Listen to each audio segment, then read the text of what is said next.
E aí, gente, para iniciar isso aqui, esse é mais um episódio do Princípio Econômica Podcast.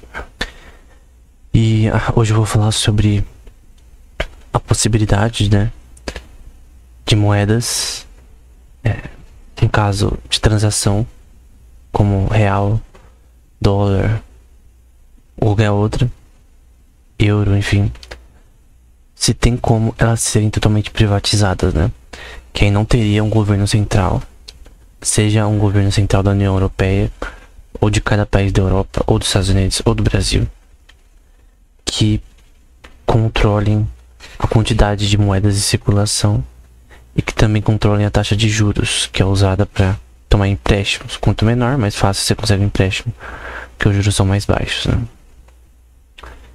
Embora também tenha o que é chamado de juros negativo, que não faz sentido que uma pessoa empresta sabendo que vai receber menos do que ela investiu emprestando, Porque mesmo quando alguém empresta dinheiro, no ponto de vista bancário,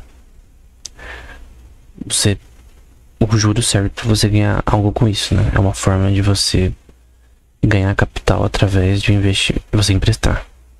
Então eu tô emprestando dinheiro e com a garantia de que eu vou receber com juros esse mesmo dinheiro.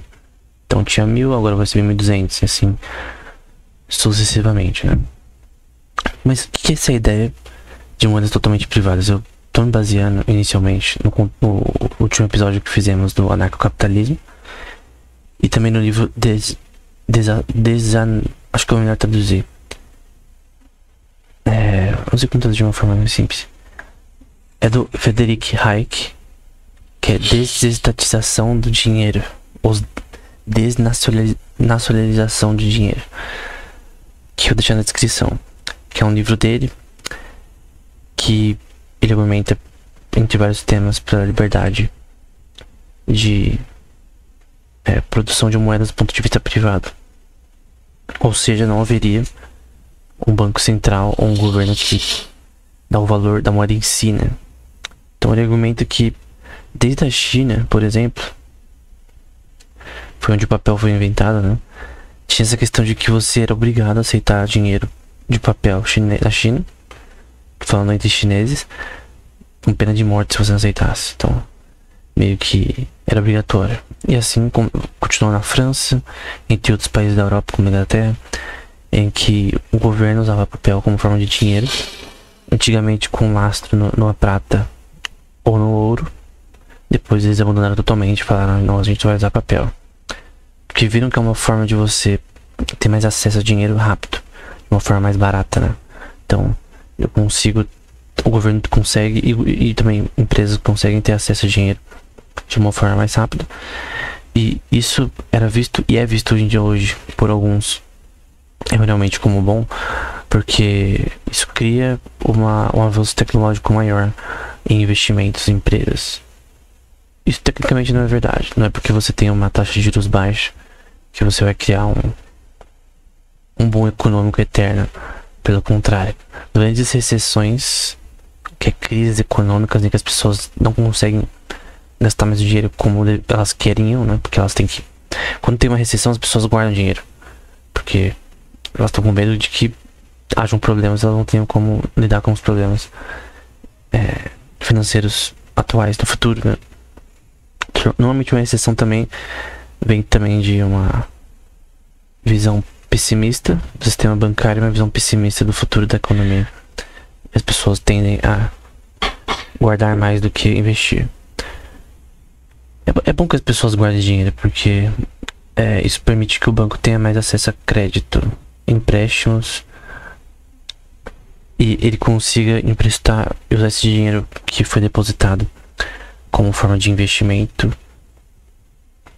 enfim, e várias questões do sistema bancário atual. O ponto do Friedrich Hayek nesse livro é da questão de que se seria possível ter um sistema econômico que somente moedas privadas estariam em lugar, normalmente com lastro ou em prata ou em ouro, E se possível do ponto de vista internacional, não é um país só, mas vários países, por exemplo, vamos porque a Europa, decida hoje que o euro vai ter laço no ouro. Seria mais ou menos assim. Parece que o BRICS queria fazer algo assim. Obviamente os Estados Unidos não vai querer fazer isso, porque os Estados Unidos ele se beneficia de ter saído do padrão ouro, né? Na verdade eles saíram do padrão ouro e meio que obrigaram, entre aspas, os outros países a saírem também, por conta que era um benefício maior para eles. Hoje o dólar é a moeda mais forte. Se todo mundo tivesse padrão ouro 100%, não teria moeda mais forte.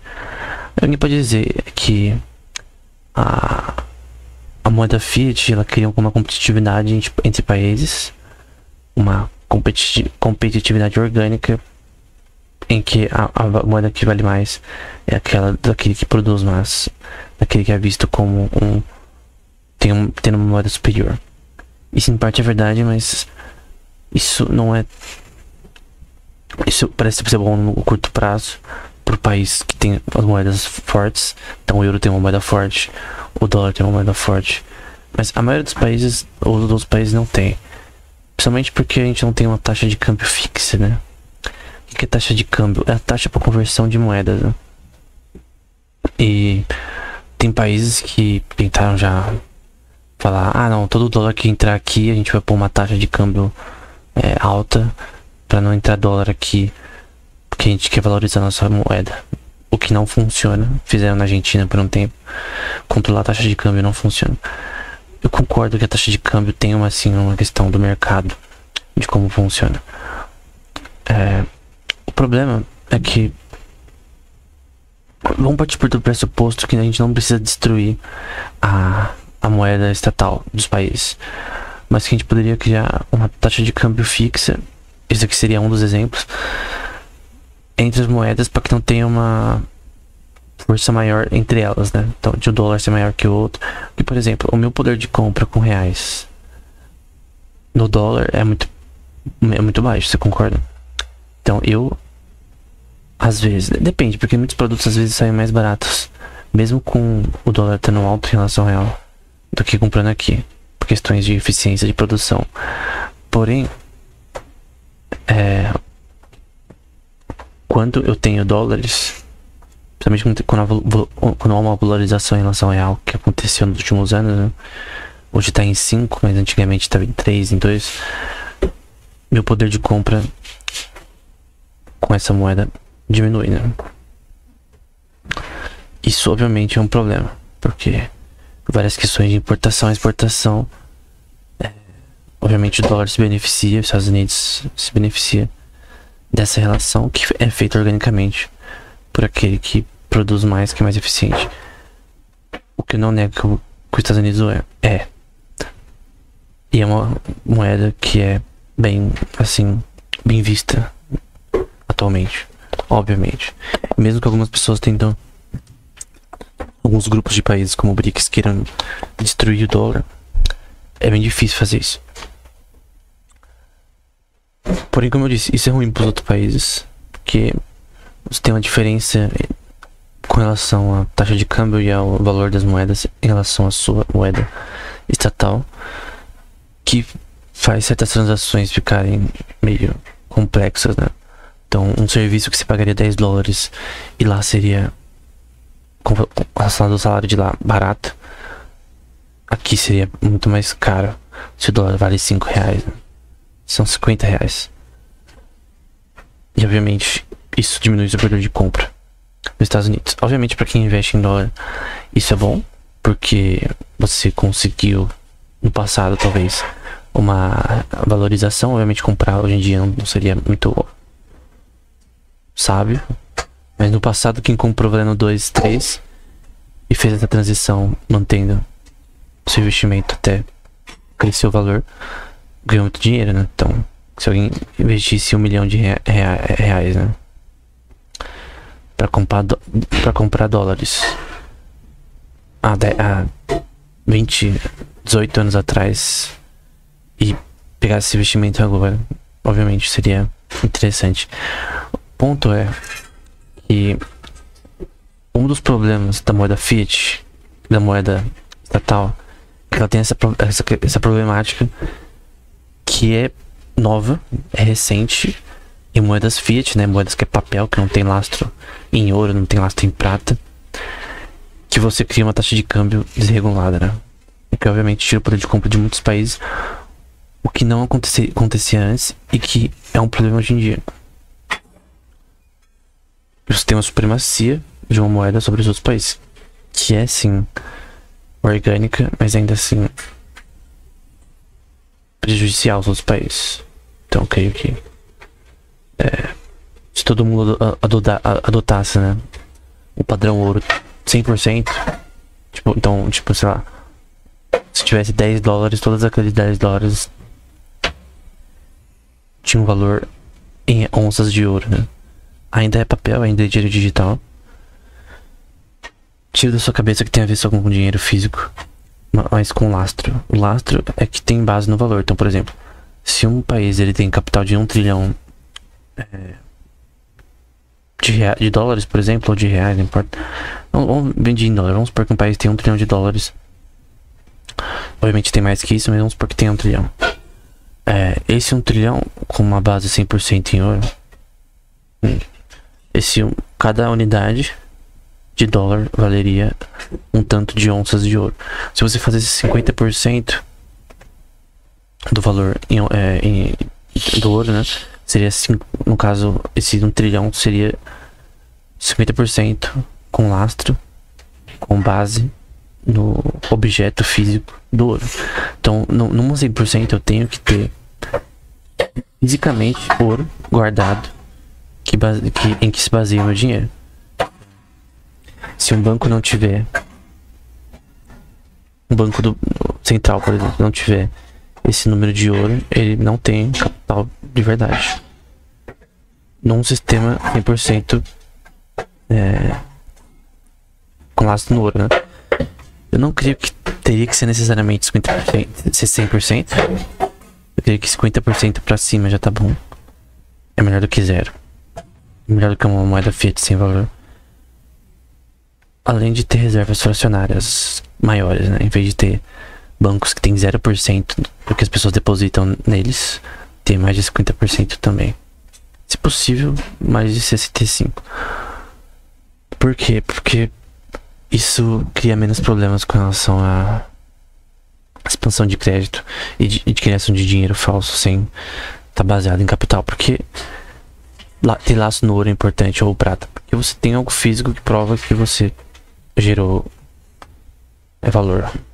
Você teve que produzir, você teve que exportar, importar, você teve que fazer investimentos, você teve que fazer alguma coisa para que aquele capital, aquele dinheiro, que capital fosse gerado, né? Dinheiro não é capital, mas para aquele capital fosse gerado.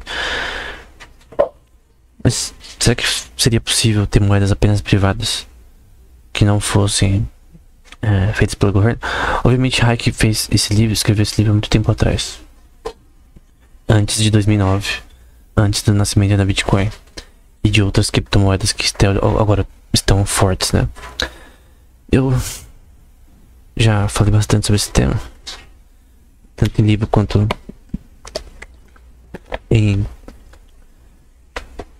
nos vídeos aqui do canal e também no podcast. Tem por exemplo, que se chama Inquisitiones Ex Natura Volume 2. Tem um capítulo sobre quanto blockchains, que é sobre blockchains quânticos, né? Blockchains usando computação quântica. Quantum Money também, que é um tema muito importante aí do Stephen Wisner, né? Que é relacionado a usar uma forma de dinheiro digital que não seria clonável, né? Mas a questão é que hoje em dia existem moedas privadas e que não tem um controle tão grande do governo como o próprio Bitcoin, que está nesse momento em 63 mil dólares. Isso é um pouco triste, porque eu lembro quando tava 100 dólares eu poderia ter comprado. Então, Ethereum hoje dá 3 mil. Lembro quando o Ethereum tava 200 dólares ou menos. A BNB tá 593, muito tempo tava menos, eu lembro disso. Solana tá 135, então são criptomoedas muito conhecidas. Só que elas são consideradas por muitos assets especulativos, né? Então tem um paper até do México, eu vou tentar deixar na descrição, que mostra essa questão de que não tem uma definição estatal, né, de países definindo o que de fato é criptomoedas ou o próprio Bitcoin. Mas eu creio que o que é mais justo é dizer que o Bitcoin é um asset especulativo digital. Ele não é um... Ele tem propriedades de dinheiro, ele é homogêneo, ele é fungível, né? Você consegue juntar várias moedas e adicionar elas. Ele tem propriedades de dinheiro, ele é aceito normalmente pelas pessoas, pelo menos mais do que outras criptomoedas. Porém, ele é um asset especulativo, ele tem uma volatilidade muito grande. Eu já vi ele com $100. Então, pode ter certeza que quem fez arbitragem de quando tava pouco e vende agora fez bastante grana, né? Então, no contexto de Hayek, você acha que ele concordaria com o Bitcoin? Obviamente sim, isso daqui é o sonho do livro que ele escreveu, porque é basicamente uma moeda privada. Hoje em dia ela é rastreável, mas ela tem uma anonimidade maior do que outras. Tem Ethereum também, mas ela não tem tanta anonimidade. Outras moedas como a Monero, elas são feitas com essa questão.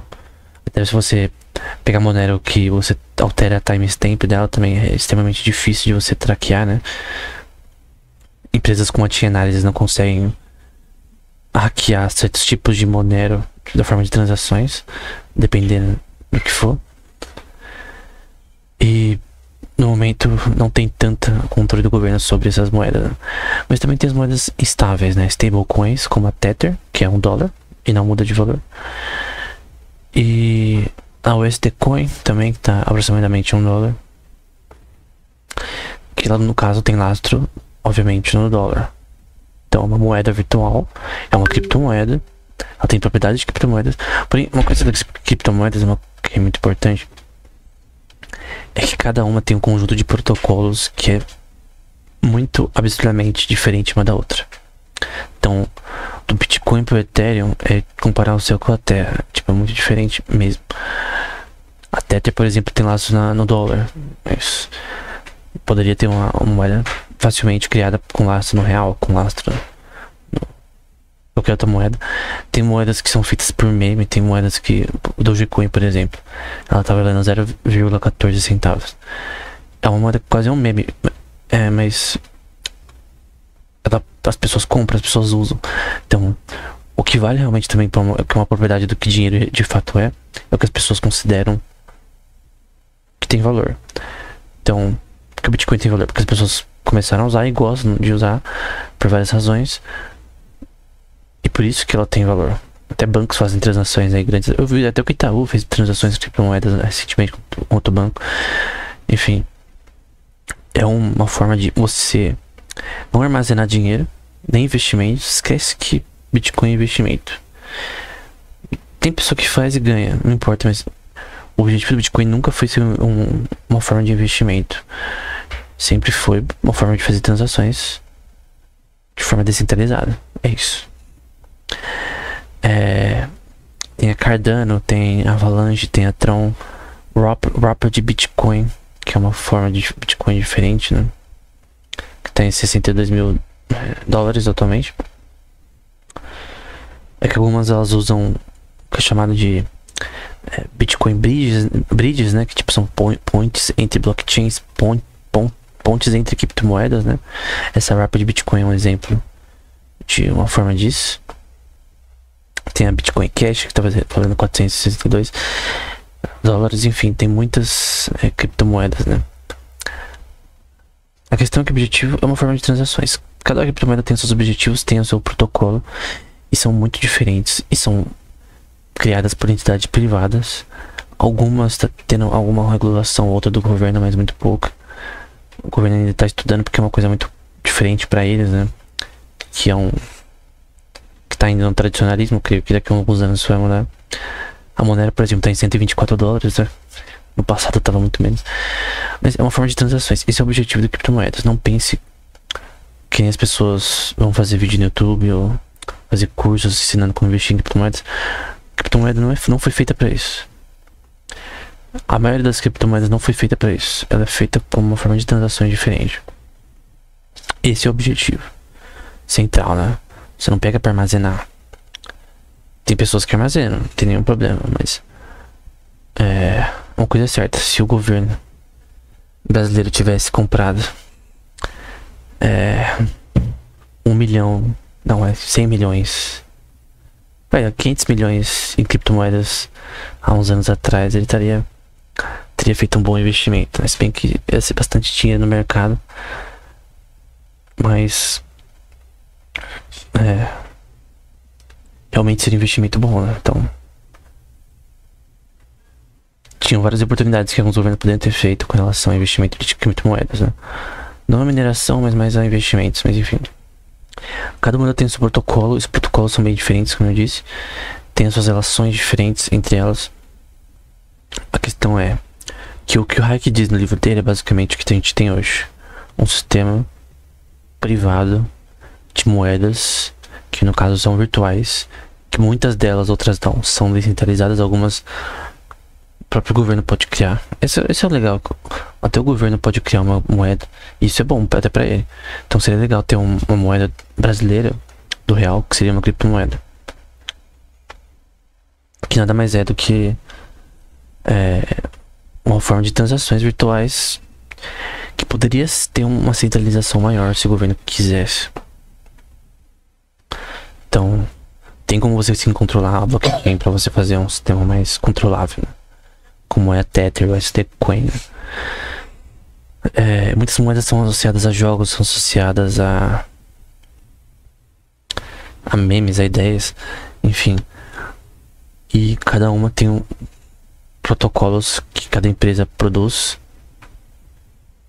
Aí você pode falar, mas muitas criptomoedas elas são tipo feitas para ganhar dinheiro em cima das pessoas injustamente, né? As pessoas compram, depois ela perde o seu valor, enfim. Essa questão é o mercado, é o livre mercado. O que dá certo, dá certo. Também tem as questões relacionadas à quantidade de moedas. Por isso que o Bitcoin tem 21 milhões no máximo, né? Esse número máximo é o que dá o valor do Bitcoin, porque uma coisa que é importante para liquidez e também para o valor dessas criptomoedas é a quantidade, né? O Bitcoin tem uma quantidade finita de moedas, e isso que impossibilita que o valor dela deflacione ao longo do tempo comparado ao seu início. Então ela é diferente, né? Outras moedas não tem esse limite. Então cada uma tem suas propriedades diferentes, tem os seus modelos de consenso diferentes, né? Algumas são Proof of Stake, que você tem os participantes da Ethereum, né? Que meio que mandam democraticamente, não, plutocraticamente, né? Quem dá mais grana, quem tem mais ali força no sistema, quem mais contribuiu, é um sistema plutocrático, né? É diferente de democrático, não tem nada a ver com isso. No caso do Bitcoin, a Proof of Work, você tem capacidade computacional para contribuir para o sistema, para realizar as transações, né? Que é o que fazem os mineradores. Enfim, tem vários tipos de formas de consenso diferentes. Tem moedas que tem a ver com jogos como Axie Infinity, né? E obviamente as pessoas não vão usar Axie Infinity para comprar uma pizza hoje em dia, mas a questão é que você pode converter o dinheiro do jogo para outra criptomoeda, e aí você compra uma pizza, de fato. Você da criptomoeda converter direto do Nubank ou da sua exchange para dinheiro do seu país, né? Seja dólar, seja real. Então tem muitas moedas que elas são diferentes, elas têm razões diferentes. Elas podem estar associadas a um jogo. A Decentraland, por exemplo, que está valendo 0,43, é associada a um jogo também, assim como eu falei anteriormente. Mas a questão é que as pessoas que usam essas moedas são as pessoas que jogam o jogo, não necessariamente alguém vai investir na moeda, nessa moeda específica, né? Mas basicamente é um sistema enorme de que qualquer um pode criar suas moedas virtuais, né? E isso não é o que cria o valor. O que cria o valor é que as pessoas pensam naquela moeda, né? Que as pessoas investem naquela moeda, porque não tem como você criar valor do nada. O Bitcoin, ele tem esse valor porque muitas pessoas colocaram dinheiro que foi vindo de capital. Então Então as pessoas produziram, ganharam dinheiro e investiram no Bitcoin. Então o Bitcoin ele tem uma questão de von Mises, né, que é o teorema da regressão, que você consegue regredir o dinheiro fiat, né, como exemplo o dólar, para ouro. E assim você também tem uma regressão de uma criptomoeda para o dinheiro fiat, e assim sucessivamente até o capital. Então, o serviço prestado, o capital gerado, os produtos gerados que geram o que é de fato capital, né? Real estate, coisas do tipo, propriedades, que é o que de fato é capital. Você pode regredir essas moedas a isso. Então, não é um valor mágico que aparece por mágica ali. Quando a gente tá falando de consistência, o Bitcoin, eu lembro quando o Bitcoin tava $9.000, que as pessoas falavam, vai cair pra sempre, nunca mais vai voltar. E agora tá $63.000. Então, é uma questão de tempo e do investimento que as pessoas têm, tanto de valor de mercado, quanto o capital que foi investido ali e é vendido continuamente, né? Que é transacionado ali. E tem outras criptomoedas que têm objetivos diferentes, né? A Tether, ela vai ser aquele $1 para sempre, porque o objetivo da stablecoin é ser estável. Então, se a gente quer usar uma moeda privada como forma de pagamentos, é a Tether da vida, é o USD Coin. Não é, por exemplo, a Shiba Inu ou a Dogecoin, por exemplo.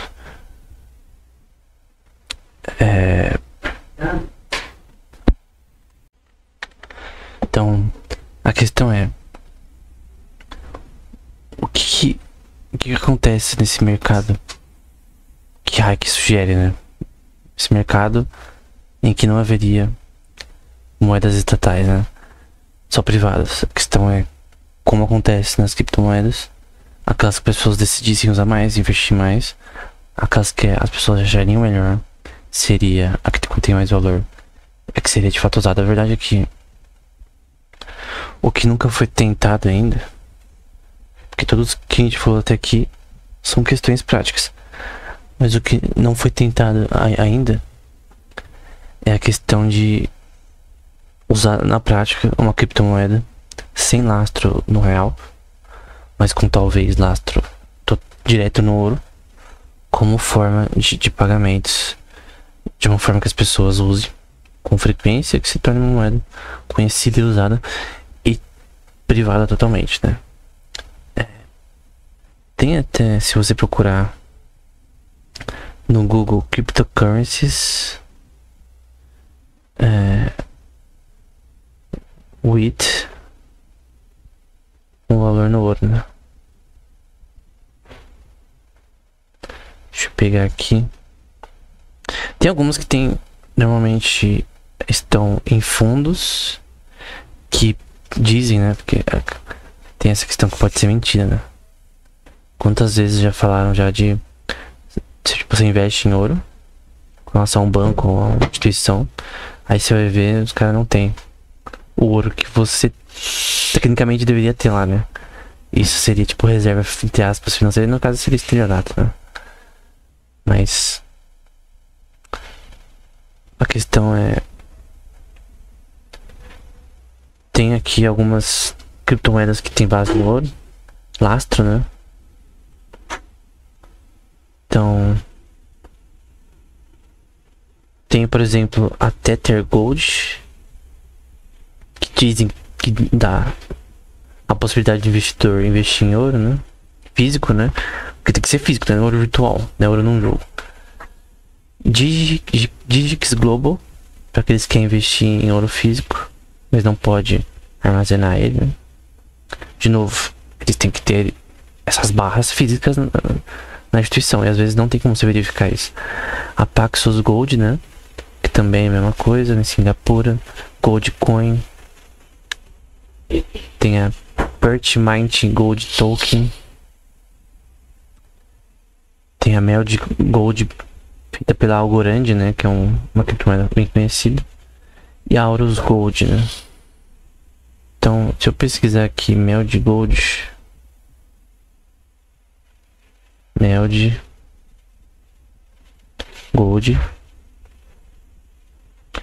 price tá no momento de $55, né? No momento.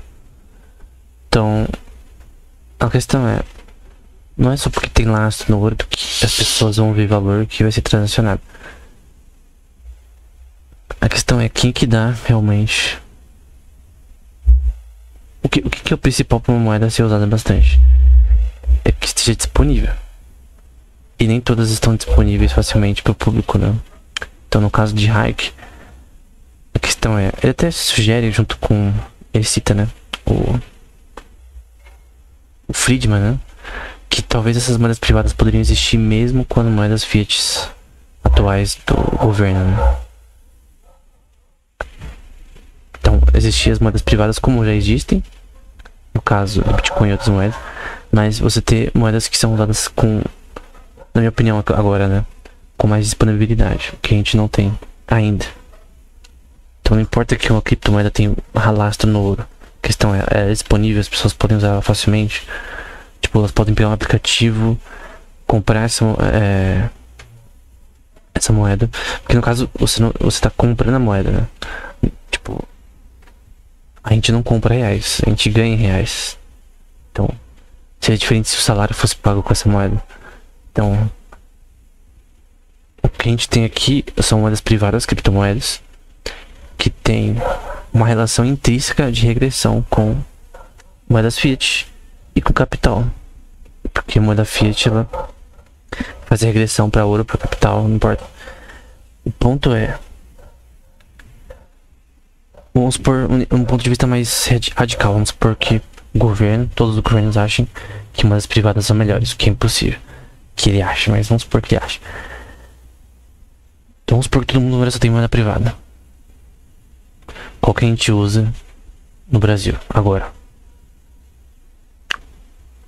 É difícil de dizer, vamos supor que as pessoas escolhem qual que elas querem usar. Seria interessante de ver o que aconteceria. Se teria liquidez, se teria realmente valor. Se tem moedas que poderiam diminuir o valor do nada, se elas seriam estáveis. A questão é, quantas moedas teriam no mesmo local, no mesmo país, na mesma cidade? Uma cidade poderia criar uma moeda e fazer o que ela quiser com ela. A questão é, o que a gente tem agora e o que é possível, né? Que tenham moedas fiat tradicionais do governo, que estão na merda, que não tem lastro em nada, e moedas que talvez no futuro tenham mais disponibilidade, que tenham uma resistência, elasticidade, liquidez alta.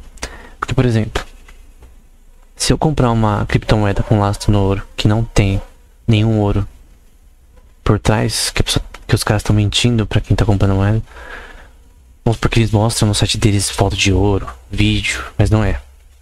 Eles não têm o suficiente. Vamos supor que eles tenham um mercado de $1 bilhão investido na plataforma da blockchain deles, da moeda deles, vamos chamar de Gold Mine. E aí vamos supor que tem lastro no ouro 100%. E que quando eu comprei deles a moeda, eu penso que tem lastro no ouro. Então a flutuação no preço do ouro físico vai flutuar no preço da moeda, da criptomoeda. Porque se tem lastro no ouro, se tiver um aumento do preço do ouro, então a minha moeda também vai aumentar, porque ela tem lastro no ouro. E assim sucessivamente, mesmo que esse lastro seja parcial ou integral, né? Um lastro integral seria 100%, com mais onças de ouro por unidade dessa criptomoeda, né? Então, o ponto é que se ela tem lastro no ouro, na prata, ou qualquer outra substância, enfim, o ponto é, ela é usada de forma alternativa à moeda fiat, porque eu recebo em real, então eu vou ter que comprar essa moeda em real. Então tem uma regressão por trás disso, porque eu tô convertendo um capital, um dinheiro baseado num capital que eu tô agora transformando em criptomoeda. Eu posso comprar em dólar de repente, mas não importa. A questão é, eu comprei através de um serviço que eu fiz e consegui aquele dinheiro. O ponto é, há uma regressão. Agora seria diferente se você recebesse salário nessa criptomoeda. as pessoas só receberiam se fosse estável e se o governo permitisse. Tipo, nenhum país do mundo, creio eu, permite pagamento em criptomoedas, seja qual for, seja Ethereum, seja Tether. Eu não recomendo, né? De repente o Bitcoin cai do nada, você paga em Bitcoin, não vai dar certo. Então você tem que ter uma moeda estável. Obviamente, o sistema atual inflacionário não produz uma moeda tão estável com o poder de compra que a gente queria, né? Então, como a gente está numa democracia, é justo que as pessoas questionem o governo, porque vocês usam essa forma de lidar com dinheiro tão ruim, né? De expansão monetária que acaba tirando o poder de compra do pobre, né? Então, um ponto é possível ter um sistema só com criptomoedas, com moedas privadas? Talvez, mas nunca foi realizado. A gente não pode saber como algo de fato é feito até ser realizado. Porque eu tô falando de algo que já está realizado. Já existem criptomoedas, você já pode fazer transações com criptomoedas. Isso hoje em dia é normal. Embora o conhecimento relacionado a elas não é disponível. Porque o conhecimento do real, por exemplo, a informação sobre o real, você não concorda que ela é não só disponível, mas ela é coagida? Porque você recebe nesse dinheiro, as transações são feitas nesse dinheiro. Se você vir com moeda, com euro, dólar, ien e outras mais 10 moedas para comprar um McDonald's num shopping, os caras vão falar: você tá louco? Só o tempo que a gente vai ter pra converter isso pra real e taxa de câmbio vai dar um monte de merda, isso não vai dar certo. Por isso que é mais fácil e rápido que você pague em reais. Você converte o dinheiro que você tem em dólar para reais primeiro, depois fazer a transação. Somente você vai ter dinheiro em várias moedas, né? Se você recebe em várias moedas, por exemplo, tem um Amazon Prime, recebe em várias moedas, é convertido para depois ser pago para não ter problemas, né? Se pagar em dólar, eu tenho que ficar convertendo dólar toda hora, é um problema. Então, ponto é, vamos supor que agora não tenha um mercado só com moedas privadas. Eu não tô falando de internacional, pode ser só um país bem. Vamos supor que o conhecimento sobre criptomoedas aumente e que elas sejam usadas organicamente por livre e espontânea vontade das pessoas para transações. Hoje em dia está cada vez mais comum você usar Pix, você usar transações virtuais. Eu há muito tempo só uso transações virtuais, só recebo digitalmente. Aí você pode falar: mas pô, o valor de dinheiro digital é o mesmo valor que era do papel? Sim. Se eu pegar uma folha sulfite até pra você, ela não tem valor. Se eu desenhar dinheiro nessa folha sulfite, não tem valor. Ela só tem valor quando ela é feita corretamente pela Casa da Moeda. No caso da criptomoeda, quem dá valor é o que as pessoas acham que tem valor. Então as pessoas viram valor ao longo da história no Bitcoin desde 2009 e por isso ela tem valor hoje. 63 mil para uma coisa que dá centavos é muito grande o aumento no valor. E de novo, esse valor ele pode ter uma regressão a capital convertível para ouro. Tem um valor que é tangível, né? Não é simplesmente dinheiro vindo do além, mágica, inflacionário. Tem um valor intrínseco a ele que é verificável e é perfeitamente aceitável. Outro ponto que a Hayek cita também nesse livro é a questão da reserva fracionária. Obviamente, nesse modelo privado, você teria que ter reserva de mais 50%. Mesmo no caso de um sistema como hoje, que tem moedas fiat estatais, moedas do governo também e criptomoedas, né? A questão é, um banco, por que ele não pode imprimir dinheiro? Só que esse argumento ele existia na época de Hayek, há 20 anos atrás. Esse argumento existia há 30 anos atrás, há 40. Hoje em dia esse argumento não faz sentido, porque qualquer banco pode criar sua própria criptomoeda que vai ter valor porque as pessoas vão pôr dinheiro em moeda fiat naquela criptomoeda. Então, para resumir, o que funciona hoje em dia, o que é verificável e testável? Uma maior disponibilidade e aceitação e uso das moedas, das criptomoedas. Eu não tô falando de Bitcoin, tô falando de moedas estáveis ou somente para transações rápidas. O Bitcoin ainda pode ser usado, né? Mas o problema é que o Bitcoin ele é lento. Então, normalmente para você ter transações maiores, você vai precisar de uma acho que é second. Tem que pegar aqui. É um bagulho chamado second layer, né? Pra você deixar transações mais rápidas por segundo, né? Porque o Bitcoin comparado ao cartão de crédito, por exemplo, do Mastercard da vida, é muito lento. Aí tem... Eu acho que é Polygon que tem uma moeda que tem a segunda second layer, que aí você tem uma velocidade de transações maior.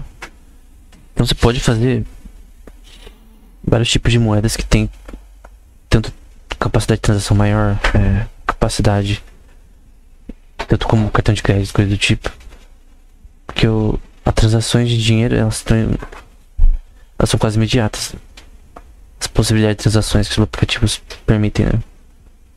Tipo, você passa o cartão no mercado, não demora 200 horas pra você passar ele, né? Enfim, é quase instantâneo. Algo que não é possível com algumas criptomoedas. Então nem todas as criptomoedas podem ser usadas para transações como a gente queria. O Bitcoin, por exemplo, não é. Pode ter versões que tem faz um blockchain bridge ali, uma ponte entre blockchains e permite uma transação com o mesmo valor, com mais rapidez, né? Com mais velocidade. Porém, a questão é que nem todas as moedas poderiam ser usadas dessa forma. O ponto é que uma coisa é falta de informação, né? Nem todo mundo acha que... A maioria das pessoas ainda acha que Bitcoin é um esquema de pirâmide. Todas as criptomoedas também são passíveis dessa questão etérea da vida. Isso não é verdade. É uma forma de fazer transações rápidas. Esse é o ponto principal. Aqui, ó, a questão de você fazer transações mais rápidas é o sharding, né? Então, sharding é uma forma de você fazer mais transações por segundo. Sim, é para você fazer mais transações por segundo, né? Então, Polkadot é um exemplo, né, de uma criptomoeda que usa sharding, que pode chegar a 1000 transações por segundo, o que não é muito. A Cardano aguenta 250 por segundo. E ela é tipo Layer 2. Pra ter mais transações, né? Enfim, é você escalar. Ter uma escala maior. A Solana também, que usa Proof of History, prova de história como forma de consenso. Também pode lidar com transações de alto nível, de alta velocidade, né? Usando o timestamp em cada bloco para validar a historicidade dessa sequência de hashes, né? A Tron também tem 2.000 transações por segundo. A Stellar tem 1000 por segundo, mas não chega nem perto. Então, cartão de crédito do Mastercard da vida, né? Então, esse é uma questão central, né? Tem também tokens de governança, né? Como Aave. Não, perdão. Não, o Aave é uma ferramenta que usa empréstimos, né? Então você pode pegar, por exemplo, um valor em Ethereum, depositar, e aí uma pessoa toma você empresta para uma pessoa e você ganha, pode vir a ganhar com isso, né? Enfim, tem várias questões aqui, várias formas aí de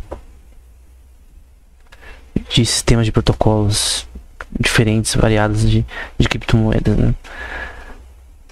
Mas o sharding é uma forma de ter mais transações por segundo, o que é bom para você ter uma moeda que seja rápida, que milhões de pessoas podem usar sem ter problemas de lag, né? Porque se ficar dando lag para comprar coisa, você simplesmente vai parar de usar e vai usar outra.